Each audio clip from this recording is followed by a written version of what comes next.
If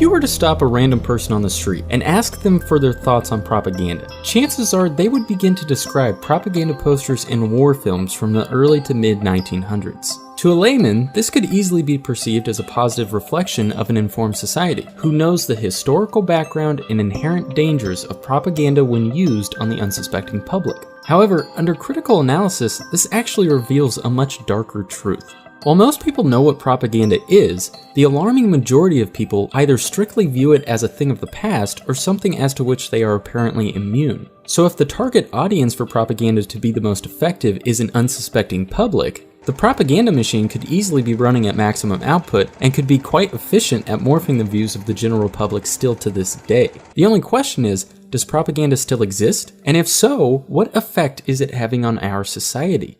One of the most dangerous, unspoken things in existence in the world today is a media controlled by a very small group of corporate entities.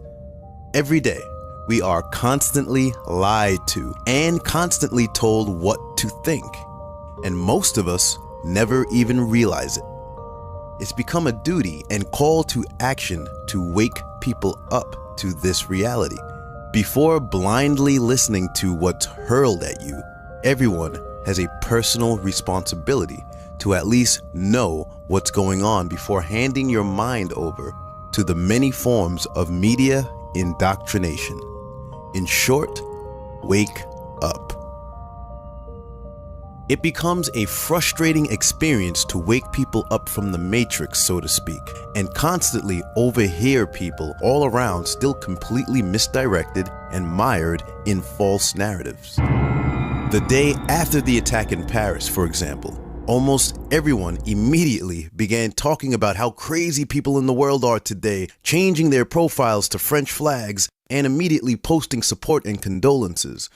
And the irony was that no one had a clue about what really happened or why the entire world was made to watch. In addition to that, most people are lazy, distracted by a capitalistic existence, don't know they are brainwashed, and most times don't know what they are doing or why. Your thoughts are not your own, and you're being led by the hand every step of the way. Most people openly and defiantly do not trust their governments.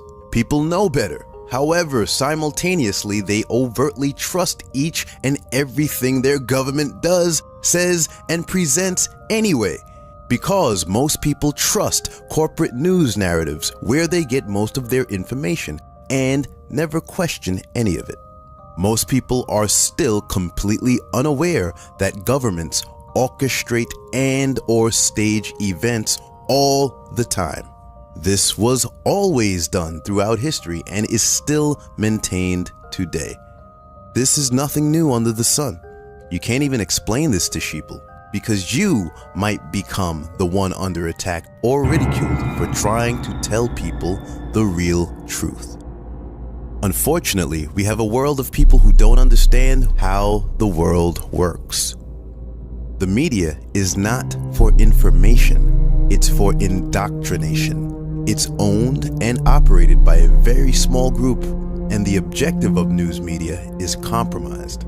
It's not about informing you about what's going on in the world. The main function is to carry out agendas and control what you think, how you behave, and what you believe. Well, I've been a journalist for about 25 years, and I was educated to lie, to betray, and not to tell the truth to the public. And it is not right what my colleagues do and have done in the past, because they are bribed to betray the people, not only in Germany, all over Europe. Despite the fact that lots of our news is corporate-controlled fiction, we have been brainwashed to accept the news as the infallible truth. We are a society of drones who do not know how to think critically. And because of our media brainwashing, things often go very wrong, impacting the lives of citizens irreparably. All day, every day, just a few corporations cooperate each other's talking points, edit all the news, and dispatch everything you're meant to hear on all networks. There are several video compilations showing you just that.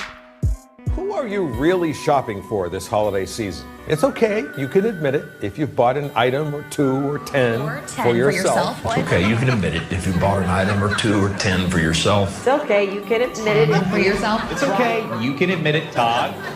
If you bought an item or 2 or 10 for yourself. It's okay, you can admit it. If you bought an item or 2 or 10 for yourself. It's okay, you can admit it. If you brought an item or 2 or maybe 10 for yourself. It's okay, you can admit it. If you bought an item or 2. It's okay, you can admit it. If you bought an item or 2. 2 or maybe 3 or 4, maybe even 10 items for yourself. It's okay, you can admit it, can admit it, can admit it, can admit it.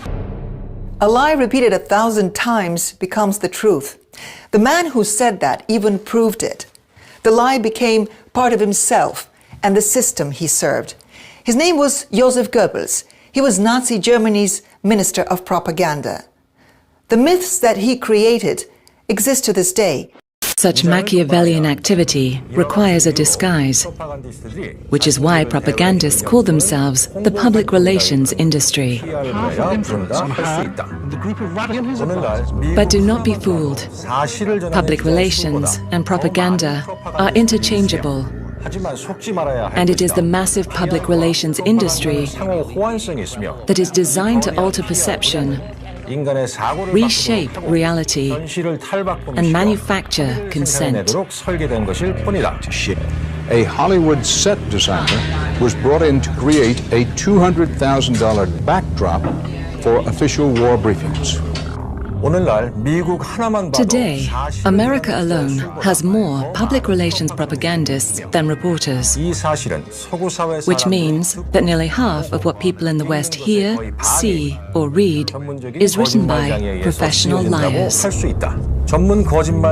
Professional liars whose job it is to keep people in front of their televisions, reading gossip magazines, eating vast amounts of toxic food, and shopping, always shopping, for the latest fashions and trends. Fashion, celebrity, sex, music. We will reveal the methods used by the propagandists to control populations on behalf of their owners.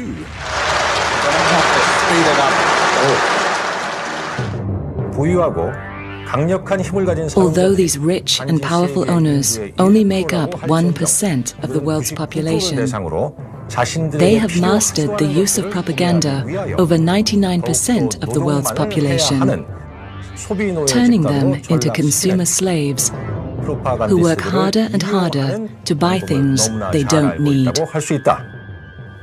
These consumer slaves are also made to pay taxes to their government, money which is used to develop new weapons for the pernicious invasions and occupations of other countries.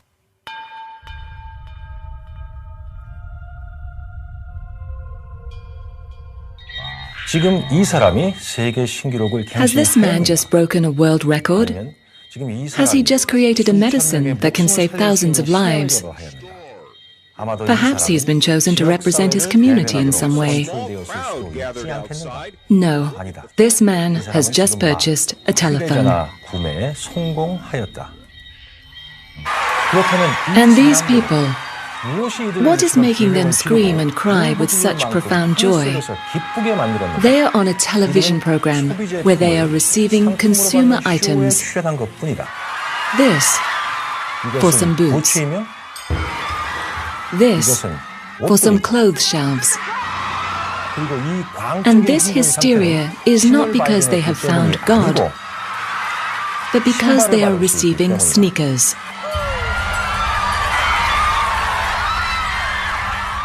The propagandist knows that an individual has a natural desire to be on a winning side and appear to fit in with the crowd.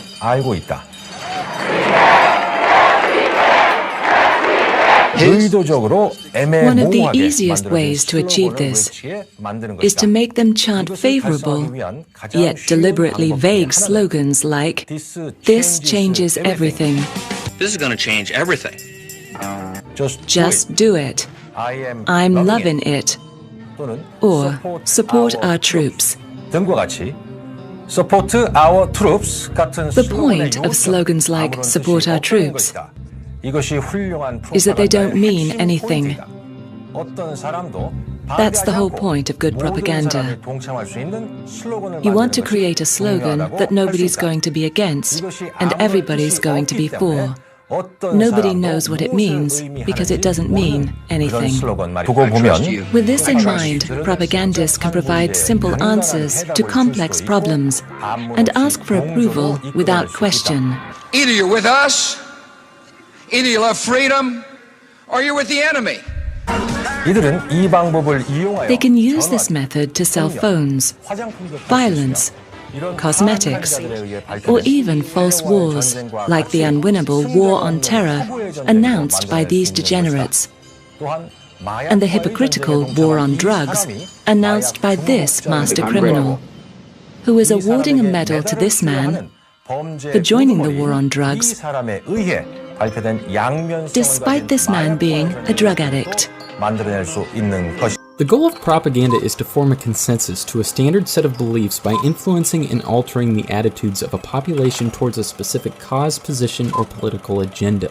As someone who has taken a great interest in human psychology as well as studying marketing at university, I can't help but see a correlation between propaganda and today's advertising techniques. I mean, think about it. Both advertising and propaganda techniques try to persuade the target audience by hitting them on an emotional level. They don't deny this either. Dr. Robert Heath, a professor at the University of Bath and a pioneer in establishing the value of emotion in advertising, states, "My research with David Brandt and Angus Nairn shows that emotional response toward advertising plays an important part in building a strong brand. The basis on which metacommunication operates is entirely emotional, conditioning your feelings and building strong relationships. An ad that resonates emotionally is one that will build a stronger, better brand over time."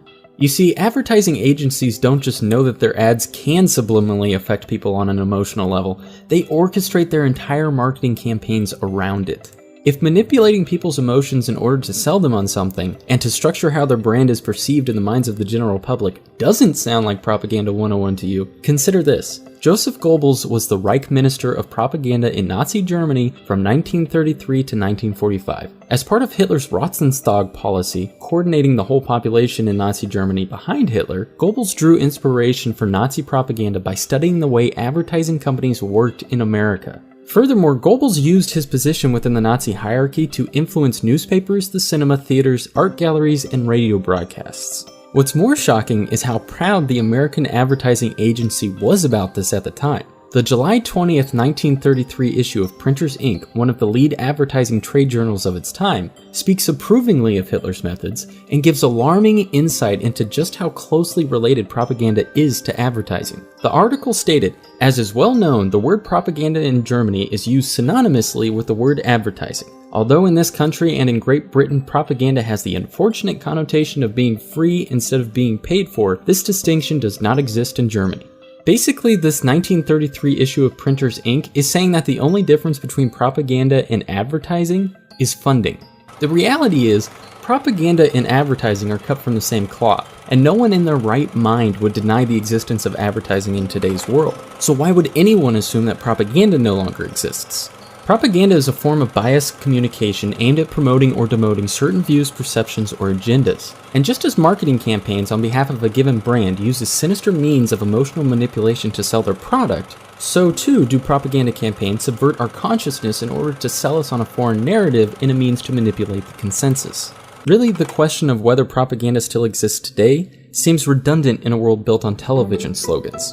So the high plausibility of propaganda's modern-day existence, based simply on the fundamentals of advertising and reasoning that one might have a political agenda to push, seems so firmly grounded on logic and reason that it really should be assumed a certainty.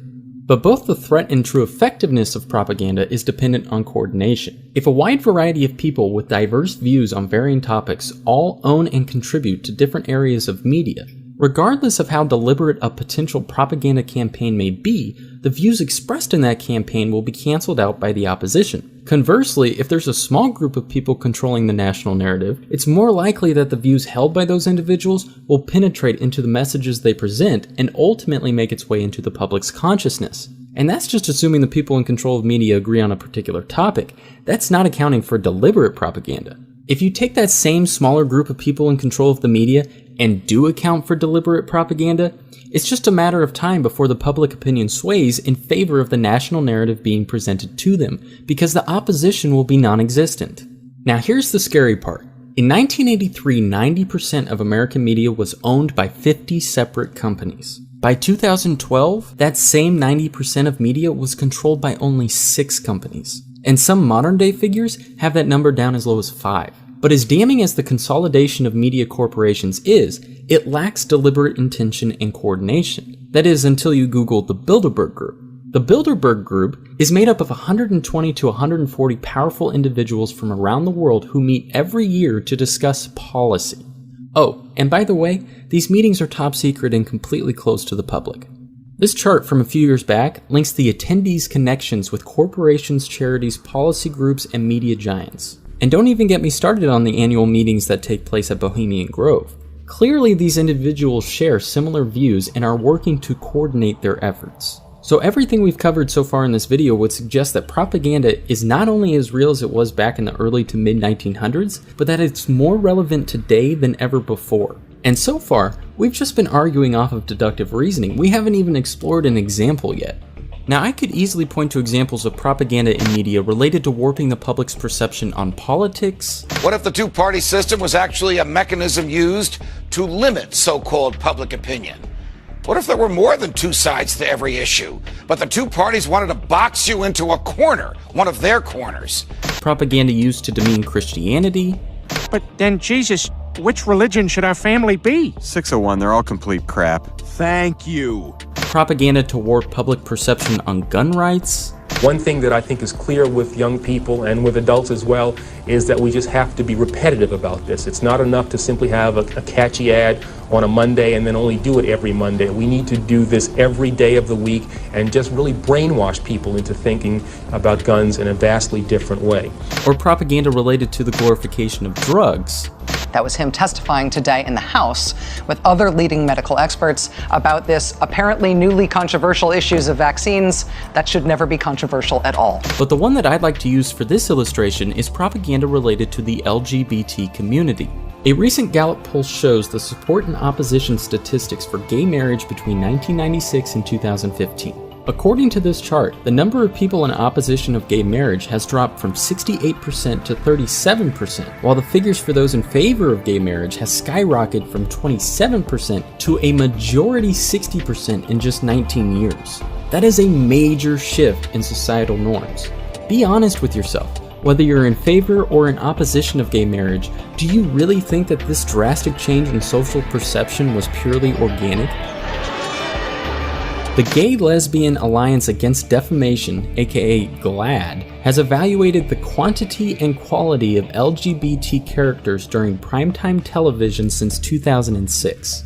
Their stated objective is to push for positive representation and to increase the amount of representation. The 2015 GLAAD ratings and score, based on the percentage of LGBT-inclusive original programming hours during primetime television, shows that programming is at an all-time high on broadcast and cable networks. Folks, the LGBT community currently makes up only 3.4% of the population. So why is 8% representation considered a failing grade and 28% representation considered merely adequate? A typical approach for indoctrination through the use of propaganda is as follows. First, the viewer is exposed to the information and is made conscious of the subject matter. From there, the subject matter, in this case the LGBT narrative, is assimilated to the individual on an emotional level, usually by way of a third-party participant. An example of this would be a beloved sitcom character's persona reflected in the subject matter. While the viewer experiences positive feelings towards that particular character, they are also subconsciously assimilating positive feelings towards the agenda being pushed. This links the orchestrated narrative with the viewer on an emotional level. The final step is repetition.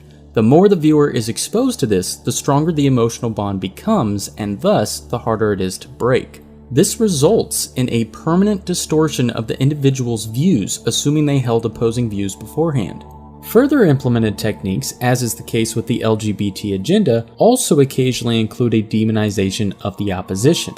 The fact is, we are bombarded with propagandized messaging every single day, and the number one source for that indoctrination is our television sets. Watching TV puts the viewers into a highly susceptible sleep-like hypnotic state, largely caused by the screen flicker that lowers the viewer's brainwaves into what is called an alpha state. This alpha state of mind is what you'd normally associate with meditation or deep relaxation. And most people enter into this state of mind within 30 seconds to 3 minutes of television viewing.